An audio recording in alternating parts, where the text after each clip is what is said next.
So good morning everyone. My name is Michaela Pahela and now we will tackle about the uses and importance of instructional materials in education. In the dynamic landscape of education, ang instructional materials is mahalaga sa pag-shape ng learning experiences ng isang estudyante. Ang instructional materials encompasses a wide range of resources, including yung mga textbooks, audiovisual aids, worksheets, digital content, and more. So, ang purpose nga nito is to facilitate effective teaching and enhance student understanding. So, we have first, uses and importance of instructional materials. Enhancing understanding. So, instructional materials serve as valuable tools for educators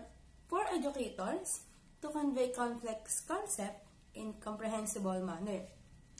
Whether through textbooks, diagrams, or multimedia presentation, these materials help break down information into digestible chunks, making it easier for students to grasp, retain knowledge. So, with the use of instructional materials nga, ay mas na-enhance ang pagkatuto ng isang bata, especially pag tinuturo mo ay komplikado para sa kanila. Halimbawa na lang sa pagtuturo kung gaano kalaki ang isang araw sa mga planeta. So, with the use of visual aids, such as pictures, is mabibigyan nito ng mas clear na understanding about sa isang abstract concept na tinuturo mo and can improve overall comprehension. Naintindihan ba? So, next we have catering to diverse learning style. Students have diverse learning style, and instructional materials offer a way to address these differences. Some students may learn better through visual aids, while others may prefer hands-on activities. By integrating various types of instructional materials, yung mga educators is makaka-create sila ng more inclusive learning environment na ma-accommodate nga ang mga different learning preferences, thereby increasing engagement and participation. So dito, bilang pre-service teacher, mahalagang malaman natin ang mga strengths and weaknesses ng mga student natin in terms of learning. Halimbawa, some of the students mo ay mas natututo through visual, you can provide example picture para mas magets nila kung ano ang sinasabi mo. Meron din namang mga student na mas prefer ang mga hands-on activities.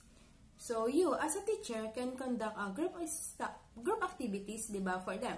So, wherein mas nakukuha mo ang attention nila at may increase nga ang engagement and participation ng bawat estudyante. Naintindihan? So, for the third one, keeping pace with technological advancement. In the digital age, instructional materials have evolved beyond traditional textbooks. Educational technology, online resources, and interactive simulations provide teachers with tools to create dynamic and engaging lessons. So, integrating technology into instructional materials not only captures that attention of tech-savvy students, but also prepares them for technological-driven future. So, di ba, dati ng mga elementary tayo ay naranasan natin mag-reporting. Yung gamit pa noon is Manila papers, tapos mano-mano mo sinusulat. Ngayon, sa modern technology na tayo is more on PowerPoint presentation na ang visual. Ang mga visual aids natin is printed and tar papel na. Ngayon, with the integration of technology sa mga instructional materials, ay hindi lang daw natin nakukuha ang atensyon ng mga batang skilled na sa modern technology. Bagkus, mas na-prepare din natin sila sa paggamit ng technology in the future. Naintindihan?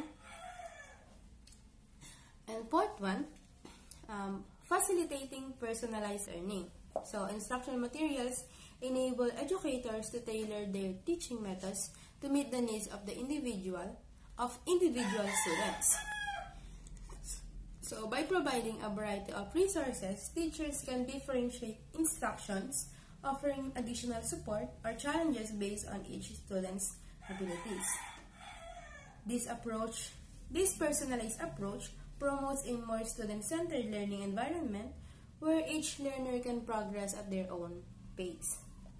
So, tulad nga ng sinabi ko kanina is, mahalagang malaman natin ang mga strengths and weaknesses in terms of learning ng mga bata.